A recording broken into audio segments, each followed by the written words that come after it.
Bismillahirrahmanirrahim. Qala al-musannif rahimahullah ta'ala wa nafa'allahu wa iyyakum bid-dharain amin. Atas utai kang kaping 9 iku as-sujud. Rukune salat sing nomor 9 iku sujud marrataini kelawan rong ambalan.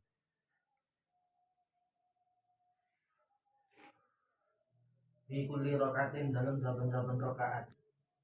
Wa yastamilu lan mengko pas sujud wa yastamilu lan mengko pas sujud ala asyrati syurutin ing atase 10 pira-pira syarat. Dene jenengan lek ngaji kitab napa Sarah Sulam Taufik niku akan menemukan banyak hal terutama di dalam sholat. Kayak winginane Fatihah syaratnya ya sakmono kae. Dari rukuk pas syaratnya kayak ngono, iktidal saat ini bahas napa sujud syaratnya nggih wonten dinten sing al-awwal tekan ngaweng kaping awal iku musawwarun den gambaraken dikolihi kelawan dawe Kiai Musonef diarani sujud di ayyadha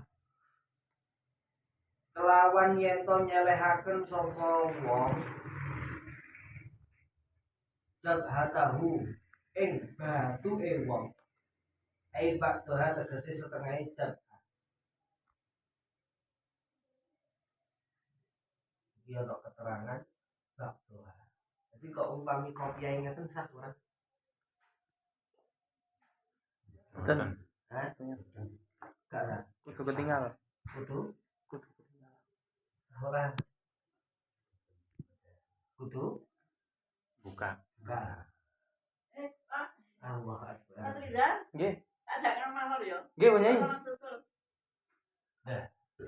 Bakdoha. Jadi ini orang keterangan apa gak? Ya Allah. Maknanya apa? Setengah